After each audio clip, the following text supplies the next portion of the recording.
Allah is my heart's speech. Your mercy is what I beseech. Keep in my heart your remembrance, and in your deen allow me to advance. Help me in my quest. Permit me to pass the ultimate test. Help me in my quest. Permit me to pass the ultimate test.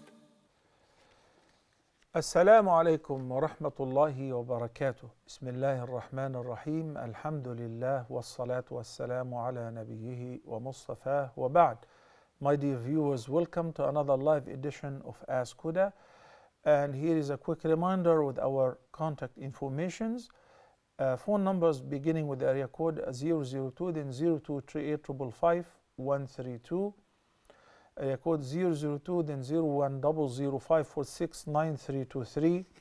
Two WhatsApp numbers for calls only. Area code 001-347-80625. And finally, area code 001-361-489-1503.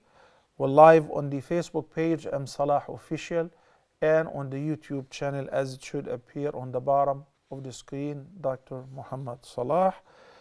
And our first question here is from Ahmad. Okay, the first question, from Shehu Osman, who says, I forgot to pray Dhuhr, and while I was in the bus returning home, I remembered. And it was a few minutes for Asr to come in. I don't have an ablution to pray sitting in the bus. What can I do before the Asr time has entered? Well, praying in the bus or in the means of transportations is a very important chapter that people should be acquainted with, because we all as Muslims, we must pray 5 times a day. And in many occasions we have to go to work, we have to come back from school, we get stuck in the traffic, so we have to be aware of that. Allah subhanahu wa ta'ala give us so much ease. So the fiqh rule says, al-mashaqqatu tajlibu at-taysir. Once there is hardship, ease is delivered. Abdullah ibn Abbas radiyallahu anhu narrated that the Prophet sallallahu alayhi wasallam combined between Dhuhr and Asr and combined between Maghrib and Isha, and he was neither traveling nor was there a reason at home. It wasn't raining, there was no fear, it wasn't muddy. You know that the Prophet ﷺ under regular circumstances wouldn't combine 2 prayers. Only if the person is traveling, he is given the concession to combine Dhuhr and Asr at the time of either one of them, Maghrib and Isha because they share the night time at the time of either one of them, whether the earlier or the later prayer. But if you're resident, why would you combine the prayer? Well, if there is heavy rain, so the Imam says, you know what, it's raining, we'll pray Isha along with Maghrib. An hour before its time, soon after we pray Maghrib. You don't have to come to the masjid, we're going to be closing down because of the rain. Also because of fear, because of sickness. Somebody finds it very difficult to make wudu for each prayer, okay? In the hospital, so combine Dhuhr and Asr, combine Maghrib and Isha at the time of whichever one is convenient for you. So from that we understand, if occasionally while you are in the bus or in the train or in any means of transportations, you're not the driver, you don't have an access to request the driver or whoever to pause so that you can get off and make wudu and offer the prayer. In this case, you can resort to combining Dhuhr with Asr. In your case, you're worried that Asr Adhan is approaching and you haven't prayed Dhuhr yet, no problem. You can delay Dhuhr until you reach home or you get off the bus, make wudu, stand up and face the Qibla, pray Dhuhr, then pray Asr. So combining the prayers in this condition is valid. But the problem might be if I got in the bus and was stuck in the traffic, I didn't pray Asr or I didn't pray Dhuhr and Asr, and we're approaching sunset, what are we going to do? I will answer this after this call, inshallah. Assalamu alaikum. Brother Suhaib from Kuwait. Assalamu alaikum, Suhaib. Ya Suhaib, welcome to Ask Huda. Assalamu alaikum. Wa alaikum assalam wa rahmatullahi wa barakatuh. My question is, if one wants to make two umrah in one visit, what is the procedure? Okay, got your question. Assalamu alaikum wa rahmatullahi wa barakatuh. Noor from the KSA. Assalamu alaikum. Wa alaikum assalam, Sheikh. Welcome to the program, Noor. Go ahead. Thank you. My question is, I am going to perform Umrah this coming Friday, that's December 6th. So I'm going from Dammam Airport to Jeddah. So can you advise me, Sheikh, on how could I make the ihram in that way? Because usually my previous Umrah I performed through bus, so we stopped by in the Miqat area. But this time it's my first time to make Umrah through the airport. So can you please explain it to me? How can I make the ihram? Okay, got your question. Brother Noor from the KSA. So back to the first question, and a case which might happen to any of us. You got in the train, you got in the bus, and you're not traveling though. This is like, you're in Manila in the Philippines, you're in Lagos in Nigeria, you're in Cairo, Egypt, and you're stuck in the traffic for 3 or 4 hours, and oh my God, I'm going to miss Asr. It's already approaching sunset. What am I going to do in this condition? Well, the Sheikh said you can combine, but you cannot combine Asr with Maghrib. Asr along with Dhuhr, Maghrib along with Isha. Now, if I don't pray Asr until it is sunset, that's a major sin. But I'm stuck in the traffic.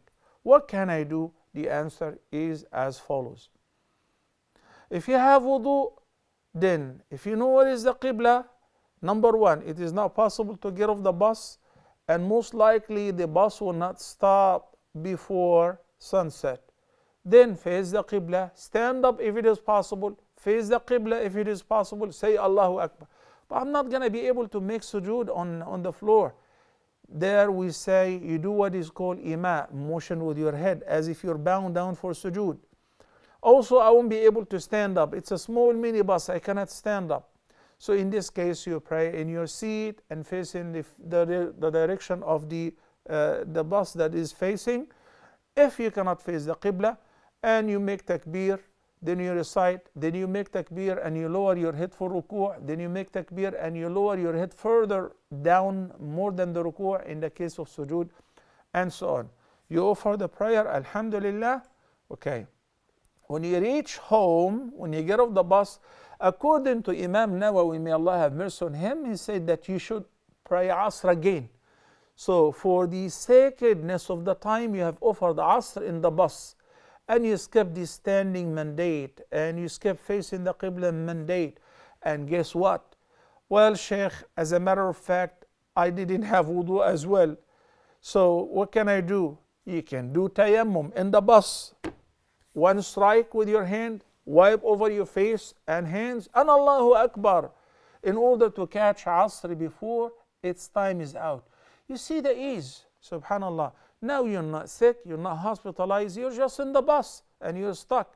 This is how much the prayer is important. The Almighty Allah says in Surah An-Nisa, إِنَّ الصَّلَاةَ كَانَتْ عَلَى الْمُؤْمِنِينَ كِتَابًا مَوْقُوتًا. The prayer was not only ordained upon the believers to be offered, but to be established on fixed times. Yes, out of ease, Allah gave us the concession to combine 2 prayers at the time of either one of them. But under regular circumstances, you should pray on fixed times. You see how much we're concerned about the prayer and how much Allah subhanahu wa ta'ala values the prayer, to the extent that if you're on the bus, if you are in the train, you're stuck in the traffic, you cannot get off the bus, and you're afraid that it will be sunset, you don't even have wudu, observe tayammum, perform tayammum in the bus. Anything that has some dust, even the floor, and clean up your hands, wipe over your face, your hands, and Allahu Akbar. Pray while in your seat. Alhamdulillah. And the Prophet ﷺ also said that if you manage to catch one rak'ah before sunset, then you have prayed on time. Alhamdulillah. I barely prayed the first rak'ah. And you know when does the rak'ah count as a rak'ah? If you manage to make ruku'ah in the first rak'ah before sunset, Alhamdulillah, you have prayed on time. Even though the remaining rak'ahs, it was already upon sunset. Why have you been delaying the prayer? Because I was in the bus. I was hoping that we'll approach a gas station or stop somewhere where I can make wudu or I get off, but it was impossible. Then, al-mashaqqatu tajlibu at-taysir. Once there is hardship and difficulty, ease is delivered. Suhaib from Kuwait asked earlier, I'm going to perform Umrah. Is it possible to perform 2 Umrahs in the same trip? And what is the procedures? Is it permissible? Yes, it is permissible. Since we started our programs, we deliver the same answer. It's permissible, but it's not recommended, because the Prophet ﷺ did not do more than 1 Umrah in the same trip.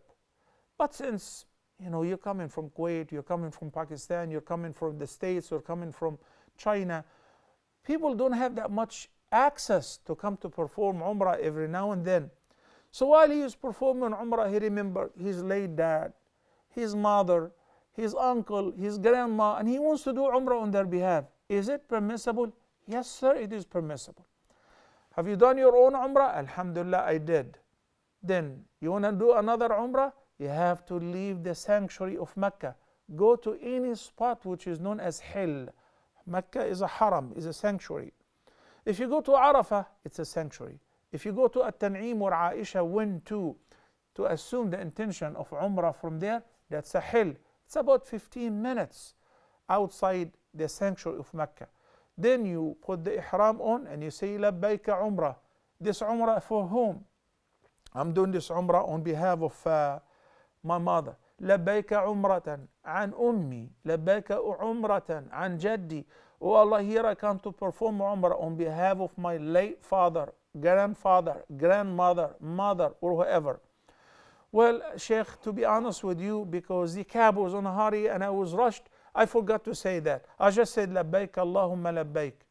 What was your intention? You're doing this Umrah on behalf of whoever, correct? Even if you did not say it, it's valid, and the reward will go to that person who died, and insha'Allah you will receive a reward.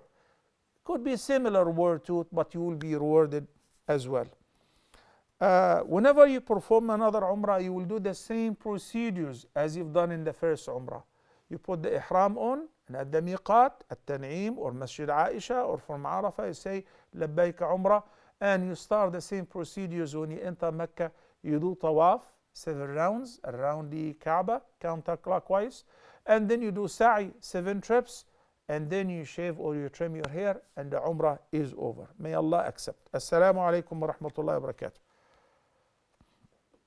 Sister Lubna from Poland. Assalamu alaikum, ya Sheikh.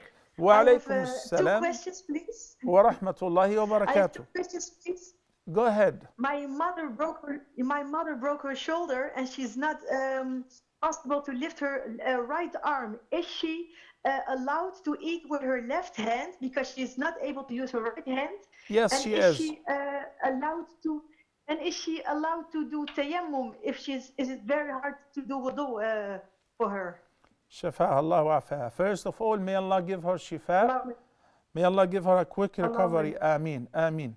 Okay, Sister Lubna, as far as eating with the left hand in case that she's not able to use the right hand, that is permissible. Secondly, performing tayammum instead of making wudu if she is not capable to use the water. But hey, wait a minute, she can actually use the left hand to wash, and she used the left hand to wash her face and put the water on her left arm and then wash her feet, then she must make wudu. Tayammum is in one of the following cases. لم تجدوا ماء فتيمموا. There is no water. then you can make wudu. You can make tayammum. There is no water, the distance of 3 miles, then you can do tayammum. Out of fear that the time will be out, as we mentioned. Even though the water is there, but by the time I get the water, I will miss the time of the prayer. Thirdly, the water is there, but I cannot use it for medical reasons. I'm not allowed to use the water, or I'm disabled, then resort to tayammum. If anyone is around, they should assist her with performing wudu. All right? Assalamu alaikum wa rahmatullahi wa barakatuh. Abu Safwan from Kuwait. Assalamu alaikum. Assalamu alaikum, Sheikh. How are you? Alhamdulillah wa shukrillah. Barakallah feek ya Abu Safwan. How are you? Alhamdulillah, fine. Sheikh, I have a couple of questions. My first question is, if we are helping someone from time to time, and if you have some problems, can you ask the same person to pray for you for the ease of problem? It is not similar to you are asking for a favor or return by asking the person to dua for you. So this is my first question. Okay. My second question, my friend, he is very good, but he is Qadiani. You know, he doesn't believe in Prophet Sallallahu Alaihi Wasallam as a lost prophet. Yeah. You ran out of credit, Abu Safwan. You're a rich man. Call back, okay? We have WhatsApp numbers for free. You don't have to pay anything. We are trying to make things easy for people to learn their deen. Assalamu alaikum wa rahmatullahi wa barakatuh. Brother Mostafa from USA. Assalamu alaikum. Salam Alaikum, Sheikh. Just a quick question. Yes. In the West and other locations around the world, it's easier for people to become what we call public figures because there's no committee of scholars overseeing or approving individuals who can have a public page or an account teaching of Islam. And the majority of the time, they do more harm than good because they are not properly seasoned. They studied Islam for a couple of years, and then they open up a YouTube page and they start talking about Islam. It causes more harm than good. And I believe the process of approval to speak publicly is not being respected in our time because of this leisure, because how easy it is for people to get through the cracks. So I would just recommend for you, because people respect you, to advise the young individual and the young student of knowledge about what is the protocol. And just because there is no accountability of shuyukh out there that are telling you, you can do this, you can do that, what advice can you give them and what warning can you give? Because if the person is not properly seasoned, they may misguide themselves and misguide others. It's just not, you learn a couple of books and then you go on YouTube, open up a page, and you start teaching. So can you please advise the individuals, because it's not about just the message, but who the message comes from. And you are revered around the world. May Allah protect you and give you the good in this world and the next. Ameen. Jazakallah khairan. Same to you, Brother Mustafa. Indeed, that's a very good observation. And I come across some young speakers. I love to see young speakers. I love to see Native American speakers who studied Islam and became public figures. I love to see that. Wallahi, I love to see thousands and tens of thousands of them. It will make me the happiest person. We don't feel the envy or competition in this respect, But the problem is when somebody, he said that they studied for a couple years, but I even have worse than that. I meet some people in some conferences, and in Hajj particularly, and they give themselves the title Mufti. Wallahi, this is very scary. Mufti so-and-so, how old are you? He's 20 whatever. And where did you study? Well, I went to South Africa, or I went to Pakistan, and I took a course here and I took a course there. Really. Also, Hafiz and Hafiz Saab, and a person who memorized the Quran. Memorizing the Quran does not give you an access to teach people fiqh or aqidah or tafsir. What Abdullah ibn Umar radiallahu anhuma said, إِنَمَا الْعِلْمُ بِالتَّعَلُّمِ. And this deen is the most precious thing we have in our life. So the person, in order to learn the religious knowledge, he has to verify who is teaching him and what is he saying. I even came across some books and institutes where people are making a big mistakes or big mistakes. Why? Because they don't even know. They didn't study properly. Had they studied properly under the shuyukh and the tutors, and it took them years, and they passed tests, and they have grades that shows that, in Mishkah, we're very tough. Some of my favorite students, I failed them once and twice, because if you're not qualified, this is more important than becoming an MD. I think, in order to give a person a license to operate on somebody's open heart, this is very important. Also, to give an ijazah to a person to answer the people in respect of their deen, in their zakah, in marriage relations, in halal and haram, it is as important as well. So we have to fear Allah subhanahu wa ta'ala in this respect. Nowadays, there is a big time business, particularly in the States, which is, you want to get an ijazah, it is that much per juz, or if you pay one package, you get an ijazah in the entire Quran from this person, from that person. And then when I listen to the recitation, what kind of ijazah did you get? Actions speak louder than words. Okay? Studying in a prestigious school or in a school which is known of teaching Islamic studies properly to get a BA will put you on the right track as the beginning. Then perhaps the postgraduate education, studying with the shuyukh, getting an ijazah in fiqh, in a particular madhab or in comparative fiqh, it's a long way to cover. But those who like the kids who jump around, and this is deen. This is not HR. This is not, any of the subjects that people teach to make money. That is deen. So before I listen to a person, I have to verify who is he? Where did he get his knowledge from? Who are his teachers? Who approved him? Who authenticated him? This is really important. Assalamu alaikum wa rahmatullahi wa barakatuh. Ya Abu Safwan, welcome back. Assalamu alaikum. Wa alaikum assalam. As a Sheikh, my first question was, if you are helping for someone, and if you have some problem, can you ask the same person to make dua for you to ease the problem? Is it allowed? Okay. Or it is like, you are asking for a favor? My second question is, Qadianis, those who don't believe in Prophet Sallallahu Alaihi Wasallam as the last and final messenger, can we invite them in, some dinner or some in marriage ceremonies? This is my second question. And the third question is, if you did masa on after wudu on the socks, but for some case, if you need to do again the wudu, you did wudu and you did again masa, but then you have to going out and you need to change the socks. So the wudu will still remain there, or we have to make a new wudu? These are my three questions. You said you Thank removed, very much, Abu Safwan, Pardon? you said you Yeah. removed the socks already? No, actually after wudu, we made another wudu for some in need, and we made a masa on the socks, okay? But thereafter, we have to do another wudu. So obviously, but we change the socks in between.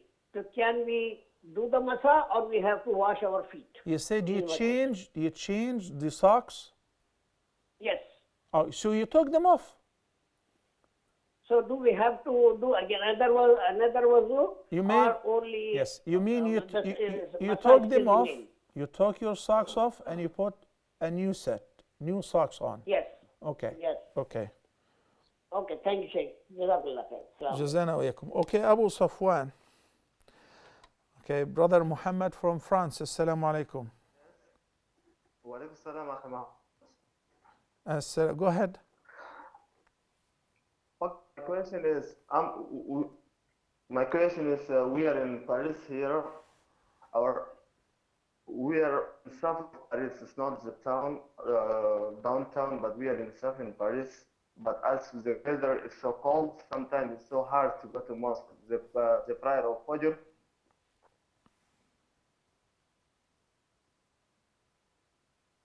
the prayer of Fajr is so hard to pray. For that, is it possible or not? Even the mosque is so far for us, like 21 or 25 minutes.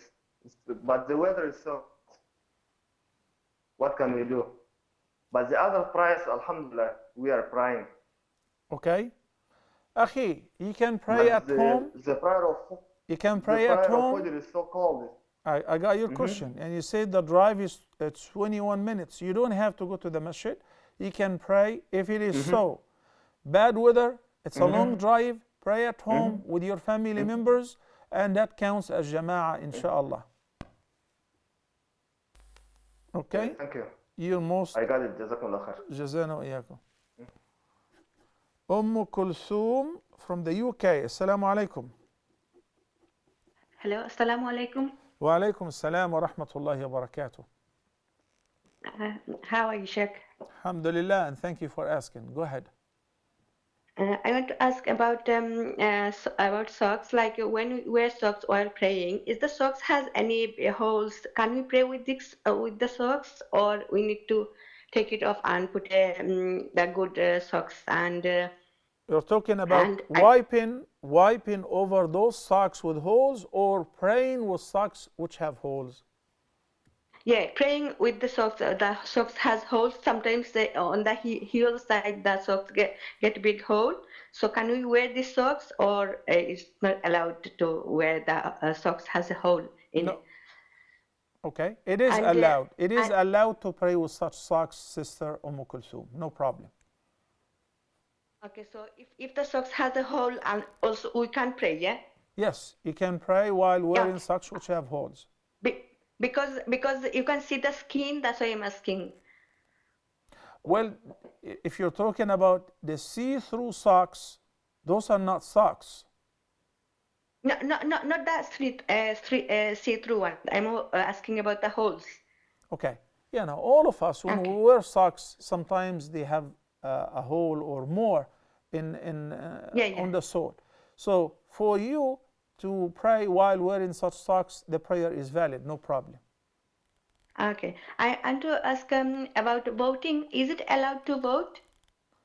Voting. In Islam, because we live in UK, so we need sometimes this you have to vote. So I'm asking, is it allowed in Islam to for vote? Okay, I will answer this question after the break because we are running out of time. Can I ask another question, please? Sure. For example, sometimes we give charity. So, like, I ask my husband for making they're making masjid, or some other person ask they are ill for treatment. So I ask my husband to give some money for charity or donation, anything. So he give money. Then, because I don't pay, that's his money. So can I get reward as well for I'm asking him to give, or just he will get the reward for this? Yes, you will get a reward, because the Prophet ﷺ said, "Ad-dallu ala al-khayri kafa'ilih." So when you advise or recommend or show somebody goodness and they act upon it, they will be rewarded and you will receive a similar reward, inshallah. Brothers and sisters, we're going to take a short break, and inshallah we'll be back in a couple minutes. Hang around, stay tight, don't go anywhere. We'll be back inshallah in a few minutes.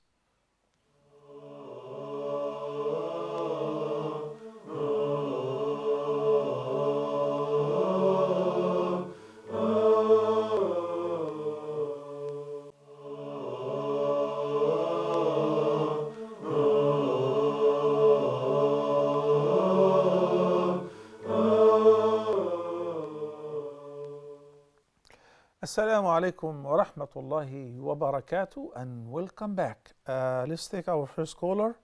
Assalamu alaikum. Mostafa from Ethiopia. Assalamu alaikum. Wa alaikum assalam wa rahmatullahi wa barakatuh.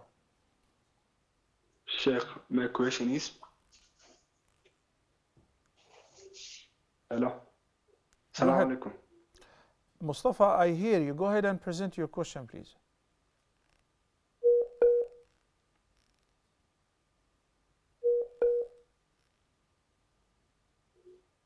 Mustafa?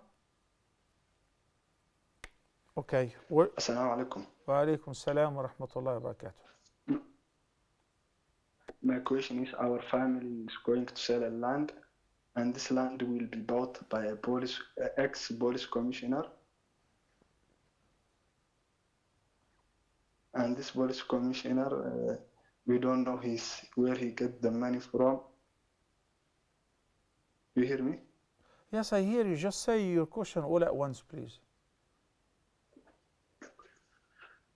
So we don't know where most police commissioners are corrupted, but my family wants to sell the land to him. So when they sell the land to him, can I take that money to start a business? Okay. طيب. Got your question. Mostafa from Ethiopia.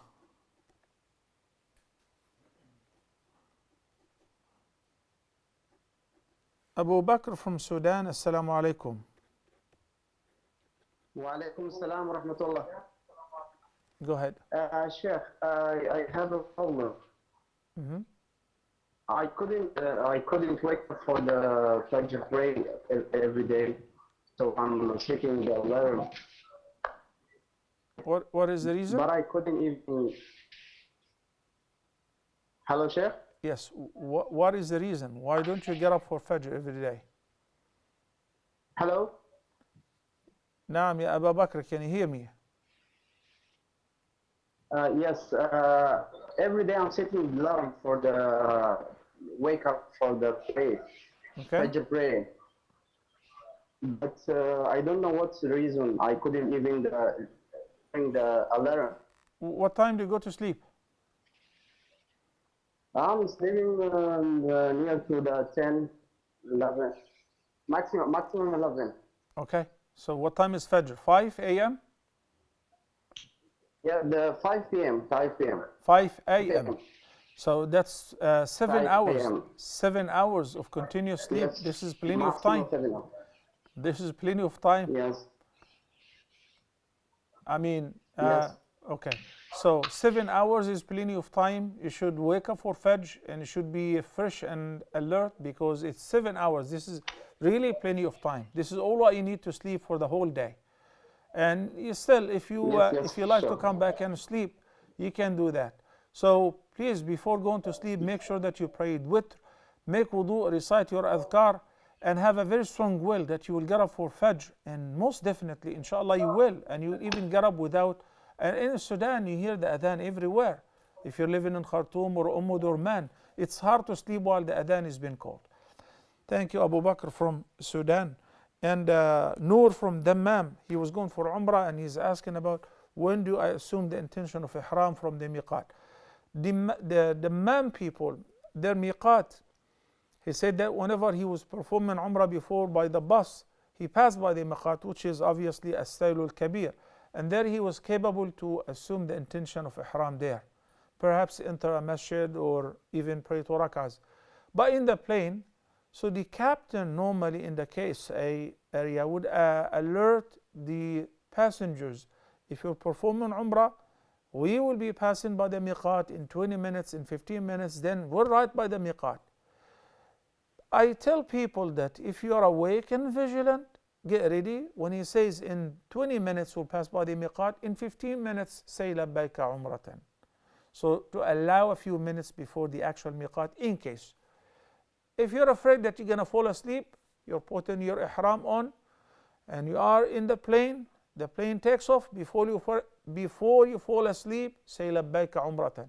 So it is permissible to assume the ihram and commence into the acts of umrah before the miqat, but not after the miqat. So if you think that you're going to stay up and you're going to be alert whenever the pass by the miqat, then it's okay, and that is the best case scenario. If you fear that you may fall asleep or doze off, then once you get in the flight, you put your ihram on, it takes off, say labbaika umratan. Abu Safwan from Kuwait has 3 questions. He's helping somebody financially. Is it okay to ask him to make dua for you? In Surah Al-Insan, the Almighty Allah says, وَيُطْعِمُونَ الطَّعَامَ عَلَى حُبِّهِ مِسْكِينًا وَيَتِيمًا وَأَسِيرًا. إنما نطعمكم لوجه الله لا نريد منكم جزاء ولا شكورا. Then the ayat goes on and on to explain that whenever you feed people, you assist them financially, you support them financially, it should be done exclusively for the sake of Allah, and you should not anticipate any compensation, not even the word of gratitude. Okay? So if a person didn't say thank you, you don't feel bad. If he didn't make dua for you, you don't feel bad. Our shuyukh and scholars taught us, when you help somebody financially, don't ask him to make dua for you. If he does, that's good, great. But if he doesn't, don't ask him, because it's like, you're asking for an immediate compensation. So asking people in general, whom you assume that they are righteous people, shouldn't be to make dua for you, should it be linked to your financial support to them.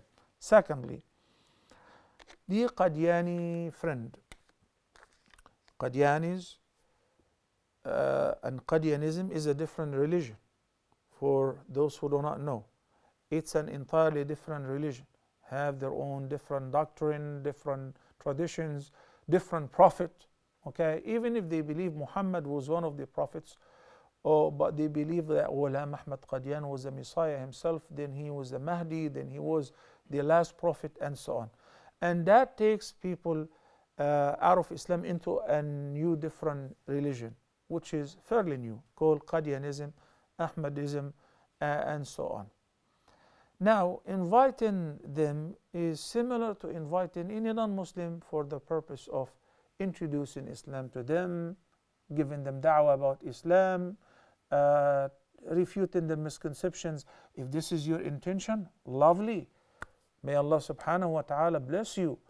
Because da'wah is either giving da'wah to non-Muslims to enter Islam, or giving da'wah to Muslims who deviated from the path of Allah subhanahu wa ta'ala, or giving da'wah to Muslims in the form of enjoining what is good and forbidding what is bad. Doing business with non-Muslims is permissible. I'm talking about exchanging those emotions. We're best friends, we're very close to each other, and so on. If somebody changes my faith and he believes that my prophet wasn't a prophet, and or Prophet Muhammad sallallahu alaihi wasallam wasn't indeed the last messenger, so he denies and renounces the Quran, this is really problematic. So my dealing with such people will be pure business. If I do invite them, it is for the purpose of giving them da'wah. Thank you, Abu Sufyan. Assalamu alaikum wa rahmatullahi wa barakatuh. Sister Maya from the USA. Assalamu alaikum wa rahmatullahi wa barakatuh. Wa alaikum assalam wa rahmatullahi wa barakatuh. Welcome to Ask Huda. I have a question, but I'm asking it on behalf of a friend. She's in a situation where living here, she's undocumented, and she has asked somebody to, if I can say, loan her document like green card or whatever identification to be working.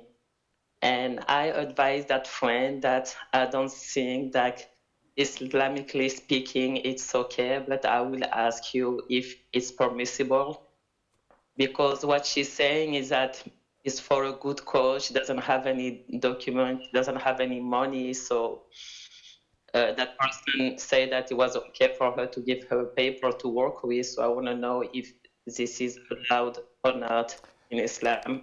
Yeah. Sister, Thank you. Sister Maya, thank you for your question. And trust me, that's a very tough question. One of the toughest questions. You know why? Because I'm fully aware and familiar with what you're talking about and how some people are undocumented, don't have the residency or the work permit, and they have to work in order to support themselves, pay their bills and utilities. But also, meanwhile, that Islam respects the laws and regulations which are put by whatever country and state, as long as they do not contradict the Islamic rulings. And in Islam, it gives you the right to work, it gives you the right to earn, as long as the work is halal. but putting yourself at the risk, and also the other person whom you're going to take their documents in order to utilize them as if you are the person. It can jeopardize both of you, you and the person who lent you the papers. I wouldn't advise you to do that. And may Allah subhanahu wa ta'ala give her a way out to get a legal residency and get a good job and a good source of income. Abu Safwan asked the third question about changing the socks in the middle. And can I just resume wiping over the new socks? No, Habibi, you can't do that, Abu Safwan. When you take off your socks, in order to make a new wudu, you gotta wash your feet. You gotta wash your feet. Then you can wipe over the new socks. And it's not really a big deal. Sister Kulthum from the United Kingdom. I answered two of your questions. And the third one, can Muslims vote? Well, let me ask you this. We as Muslims, we have learned in the principles of jurisprudence to, whenever we have a choice between what is good and bad, we choose what is good. But whenever we have two evil, then we choose the lesser harm, the lesser harm, the lesser evil. أخف الضررين. So I have two people. I have Theresa May, and I don't want to mention the name of the other person, okay? He came once and he attended my khutbah in London, and we had a chat. So I have somebody who's promising that, Muslims are full citizens or residents, have full rights, even they're colored, they have different ethnicities, but they are like everyone else, and they're most welcome. Syrians or refugees from here and there are most welcome. So he's promising, he's making your life easier, versus somebody who is a racist, somebody who is very, who's an Islamophobe wherever he goes, okay? He doesn't know what he's talking about, but he's signing any decree that would hurt Muslims and make their life miserable. Now there is an election. When you sit back and you say, well, I cannot vote because this guy is a Muslim, then you don't understand your deen. You don't understand your religion, okay? Those who are sitting in Muslim countries say, no, you're not supposed to vote. You're not supposed to take part in any of that, because even in their own Muslim countries, they cannot do that. They don't have that chance. And whenever they vote, their vote is trashed. It's thrown in the trash. There is no actual voting, okay? It's not realistic. So based on the rule of أخف الضررين, I have somebody who is going to make Muslims' life easier and welcome Muslims and give them the rights, and is going to stop the stereotyping, or at least slow down the constant stereotyping and bashing against Islam and Muslims. Wouldn't I vote for him? Wouldn't I say yes, he's most welcome? When the Prophet ﷺ saw the condition of Muslims being persecuted in Mecca, what is the Kaaba? The Kaaba, the Haram. The Prophet ﷺ said, go to Habasha, go to Ethiopia, Abyssinia. There is a Christian king there, but he's a just ruler, right? Whenever there is a war between the Romans and the Persians, both are non-Muslims. But what Allah subhanahu wa ta'ala said, غُلِبَتِ الرُّومُ فِي أَدْنَى الْأَرْضِ وَهُمْ مِنْ بَعْدِ غَلَبِهِمْ سَيَغْلِبُونَ فِي بِضْعِ سِنِينَ. And Allah subhanahu wa ta'ala said that when the Romans would defeat the Persians, the believers, Muslims, will be delighted. I mean, those are non-Muslims, but the Romans have a book, okay, had a prophet. But the Persians worship fire, so we're happy and delighted that those people won over those who worship fire. That's called أخف الضررين. Okay? So yes, if you have a chance to vote, go ahead and vote. Mustafa from Ethiopia, last question because we ran out of time. And alhamdulillah, I think we did answer all the questions. If you're selling a property and a person is presenting the money to you and the person is legal, it's halal for you to take the money and give him the property. Oh, well, this person was non-Muslim, this person was doing whatever. As long as the money that he's given to you, you know that it's legal, it's not stolen, okay? even because he's not Muslim, he's dealing with riba, he's selling liquor, he's selling whatever, but the money that he's purchasing the property from you, or the food that you're selling, or the clothes that you're selling, is halal for you to take it, because you're giving him goods, merchandise, and you're taking the price for it. Brothers and sisters, until next time, I leave you all in the care of Allah. Wassalamu alaikum wa rahmatullahi wa barakatuh. Allah is my heart's speech, your mercy is what I beseech.